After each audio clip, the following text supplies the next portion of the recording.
Today looking at a new gimbal from Zhiyun, or Zhiyun, or however you say it.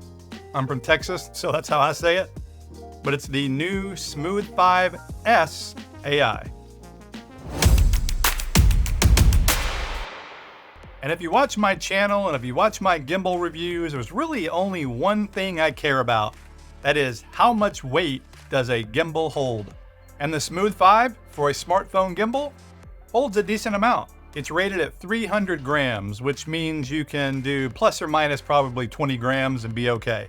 And with the 15 Pro Max, you can easily add a lens or an ND filter and also use a case, and you'll be fine. But you can't use a cage. If you want to use a cage, you need to go up to what I call hybrid gimbals. I've done plenty of reviews on those. If you're interested, I'll put some links in the description.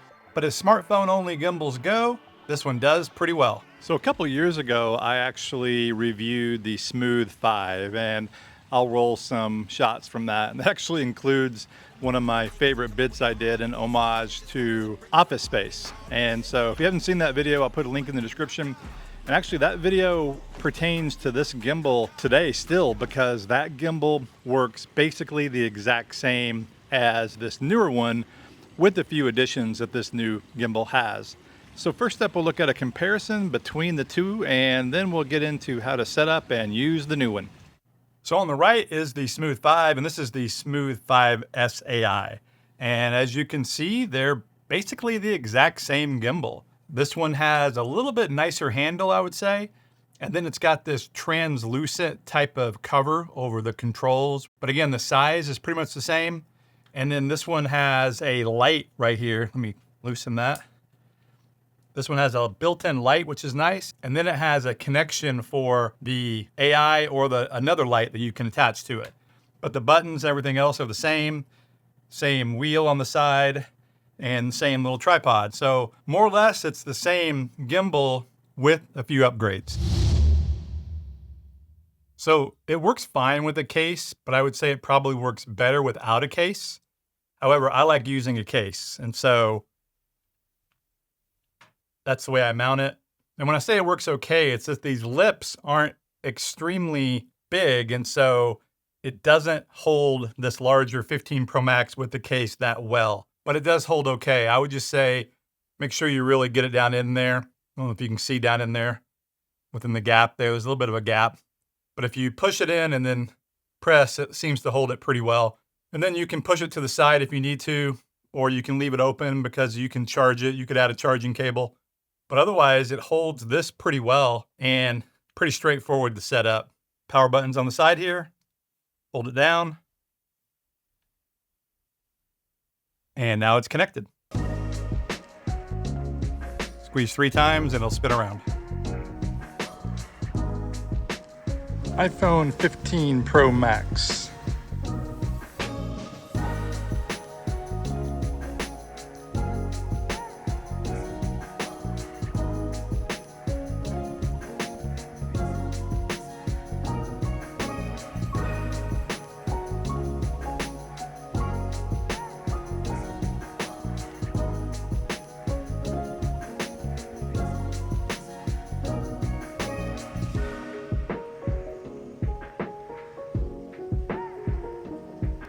It comes with this nice carrying case, and so you can put everything in there, the gimbal, cables, and then it also has a space for the light, and the light simply attaches on top here, magnetically. And then it also has some basically gels, colored gels to go over it, if you want to change that to a different color, depending on what you're doing. So it's daylight balanced and it's an LED, but you can turn it more warm, or you could turn it more blue. And then I showed the red, and then it has an orange. So it really just depends on what you're doing. I probably wouldn't use the light a lot, truth be told. I don't do event kind of stuff. This would be more for doing a wedding or a corporate event or a news event. But again, it's nice that it has this that you can add to it. And then it also has a built-in light. And to turn the light on, you just hold down this light bulb button for, I think, 2 seconds. And there you go. So now you have a light. And again, that's an extra one. And you can turn it off again by holding it down.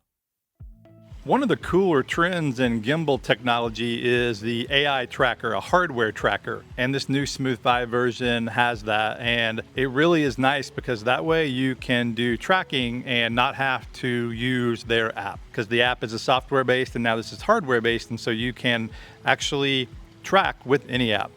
And then the AI module connects in the same spot as the light. And so with that now, once you turn it on, you can give it a signal and it will follow wherever you want to go. So now it's following me.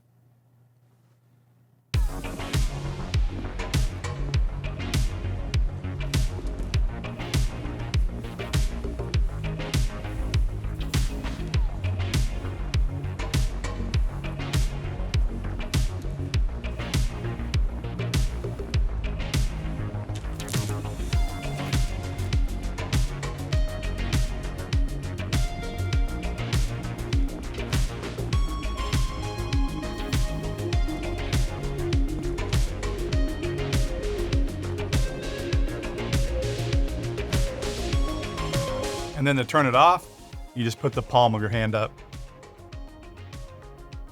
And now it's no longer tracking. So having a hardware AI tracker is really great. That way you can use any app. You can use Blackmagic or whatever you prefer.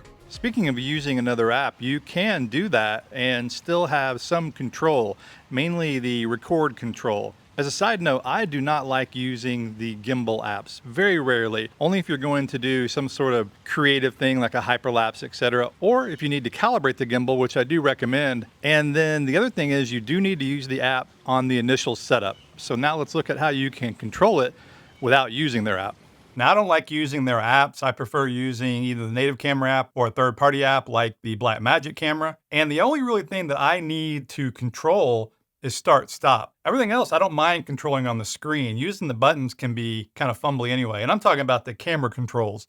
I do like on here how you can switch the mode from the joystick. You don't have to go into the app. But then you can also, as long as you're using an app that has Bluetooth functionality, you can hit the record button and it's recording. And so that's really all I need when I'm recording with a gimbal. And even then, I don't mind hitting the screen, but it is nice to have the record button option. And note, if you're using the Blackmagic camera, or any other camera for that matter, all you need to do is make sure that you have Bluetooth set up. And then the other thing is you got to make sure you've got the camera controls turned on properly. And in any third-party app, that means to be sure you have Use Volume Button to Trigger Record selected. If you don't select that, then it won't work. And so sometimes I hear about people saying that it doesn't work, and that's what you got to make sure is turned on. And when that's turned on, you can fire away, and you can see now I'm recording remotely with the Blackmagic camera app and this Smooth 5 AI gimbal. Okay, so it worked great with the iPhone 15 Pro Max in a case, but how about a lens? So we'll try the anamorphic lens here from Sandmark. All right, I've got the anamorphic on here and no problem at all. The weight holds, the gimbal holds the weight with no issue. Now these anamorphics are fairly light, which is good, but I think we're up right around the 300 gram weight limit. Seems to be doing fine though.